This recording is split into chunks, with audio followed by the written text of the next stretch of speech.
Eu fico por aqui, um dia excelente e produtivo para você. Te vejo amanhã aqui no SBT Notícias, hein? Fique agora com a Carolina Guaidas, que vai trazer esses destaques aí. Temporal no primeiro dia do outono faz a cidade de São Paulo viver um caos generalizado. Uma idosa e uma criança morreram. Ruas e avenidas viraram rios e 40 árvores caíram.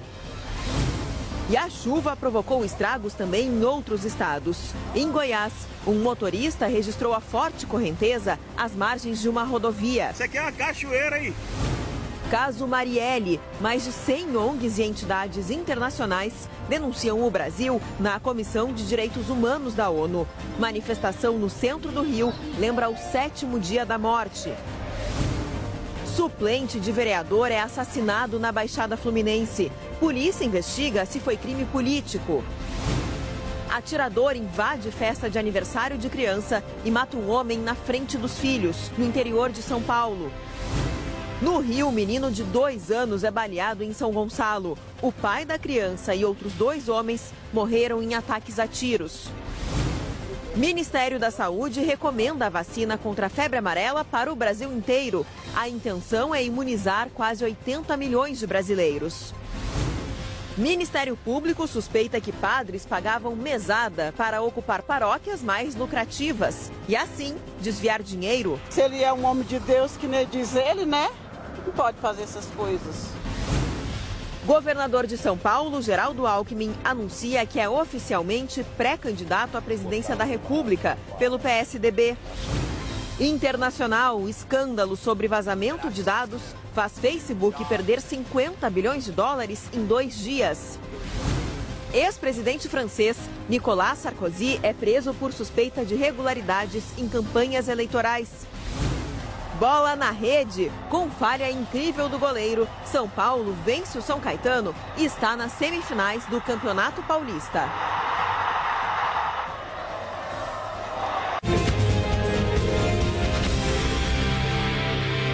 Oi, um ótimo dia para você. Agora são 5 horas em ponto dessa quarta-feira, dia 21 de março.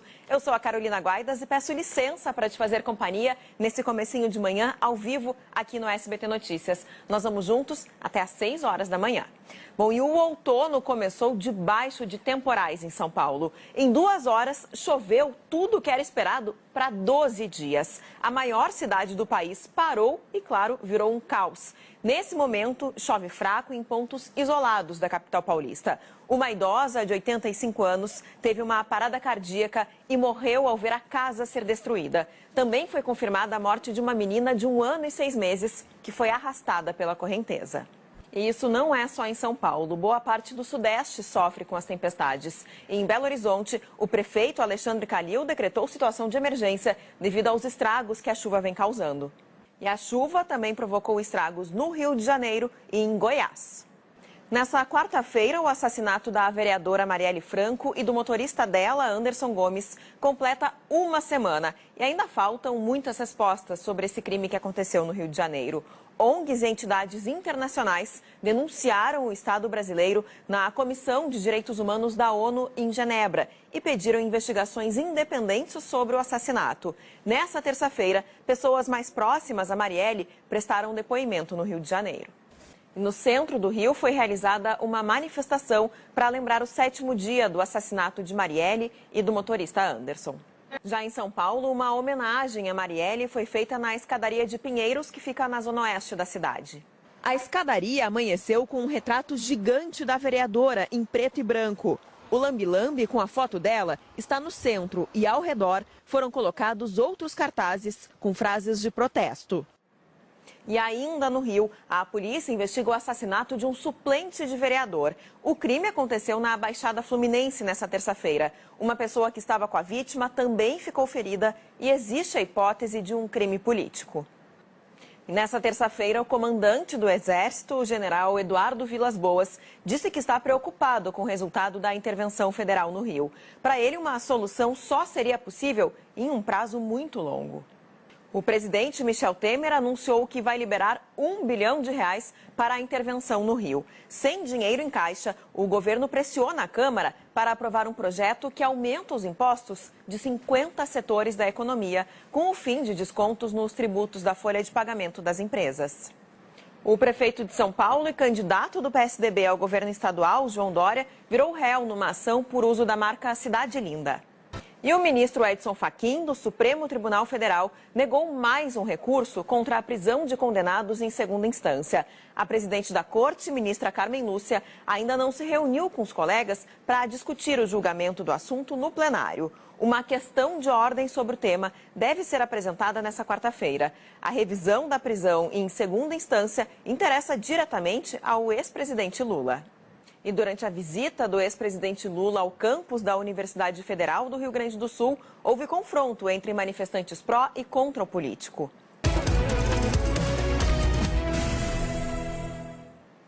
O governador de São Paulo, Geraldo Alckmin, anunciou nesta terça-feira que é oficialmente pré-candidato à presidência da República pelo PSDB. A cidade de São Paulo deve receber um grupo de refugiados venezuelanos em abril. A crise no país vizinho fez com que 50 mil pessoas cruzassem a fronteira com o país para tentar uma nova vida. A maior parte desses imigrantes está concentrada na região norte, principalmente em Roraima. E a Venezuela deu um calote no BNDES. O governo de Nicolás Maduro deixou de pagar uma das parcelas do financiamento que venceu em janeiro. A dívida de quase R$1 bilhão vai ser assumida pelo governo brasileiro até que o país vizinho consiga pagar. Bom, agora o assunto é aquele escândalo envolvendo religiosos da Igreja Católica em Goiás. O Ministério Público suspeita que padres pagavam uma mesada para ocupar as paróquias mais lucrativas e assim desviar dinheiro. E é cada vez mais difícil a gente saber em quem a gente pode confiar, né? Agora são 5h27. Uma operação da polícia prendeu homens acusados de violência doméstica. Ao todo, 5 pessoas foram detidas. Os agentes da Polícia Civil agiram em Porto Alegre e em Alvorada, que fica na região metropolitana.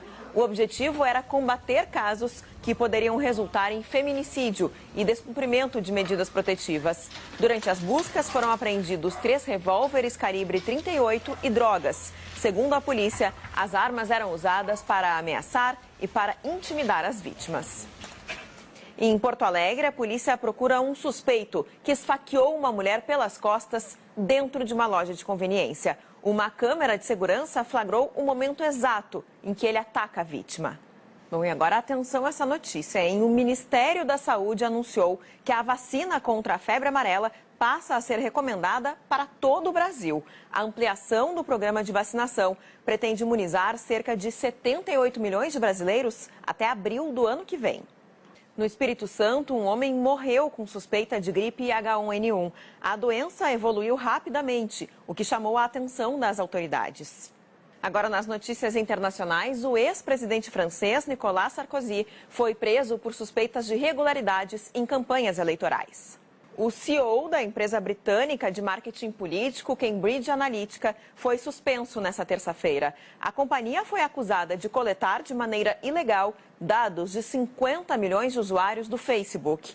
Em meio ao escândalo, as ações da rede social de Mark Zuckerberg já caíram mais de 9%. O prejuízo em valor de mercado já é de quase 50 bilhões de dólares. Yula Rocha. Agora são 5h40. Um bom dia para você que vai começando essa quarta-feira junto com a gente. E a gente fala agora de futebol. O São Paulo sofreu, mas conseguiu se classificar para as semifinais do Campeonato Paulista. E pela 5ª rodada da Copa do Nordeste, Salgueiro e Sampaio Corrêa ficaram no 0-0. Nos outros 3 jogos, saíram vários gols. E o técnico Tite precisou convocar outro lateral esquerdo por causa de uma lesão. Desconhecido do torcedor brasileiro, Ismaili, que joga na Ucrânia, foi chamado para o lugar de Alexandro. E começaram nessa terça-feira as vendas do álbum de figurinhas oficial da Copa do Mundo da Rússia.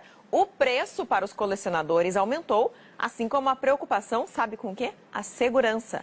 Agora são 5h46. Vamos dar uma olhada como é que começa essa quarta-feira na cidade de São Paulo?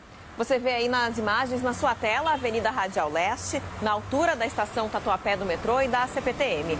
O asfalto ainda está molhado por conta da chuva que caía até agora há pouco, mas que nesse momento deu uma trégua.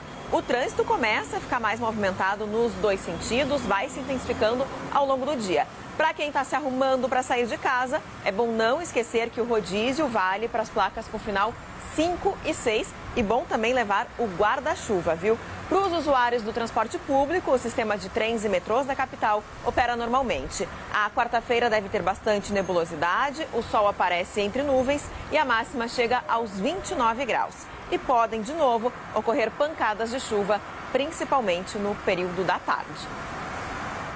A desembargadora que publicou informações falsas sobre a vereadora Marielle Franco, assassinada na semana passada, se envolveu agora em uma nova polêmica.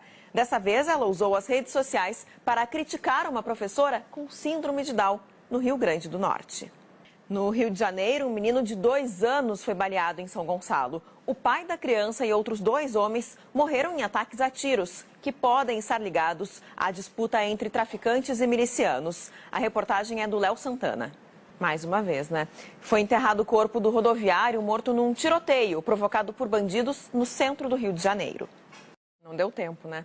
Um crime intriga a polícia no Distrito Federal. Um homem foi esfaqueado e morto no estacionamento de um hotel a poucos metros de onde acontece o Fórum Mundial da Água.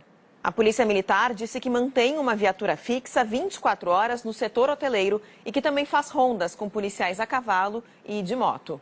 E a Polícia Federal realizou uma operação contra o tráfico de pessoas para os Estados Unidos, o Brasil e o México. E no Rio Grande do Sul, 9 pessoas foram presas acusadas de roubo de carros. Bom, e agora olha essa história. Um pai foi morto na frente dos filhos, em Sumaré, que fica no interior de São Paulo, depois que um atirador invadiu a festa de aniversário de uma criança e fez vários disparos. Cada vez mais difícil, né? Já já o relógio vai virar 6 horas da manhã. Eu vou ficando por aqui, mas vem aí o Primeiro Impacto. Muito obrigada pela sua companhia nessa quarta-feira. Um ótimo dia para você. Beijo, se cuida. Até mais.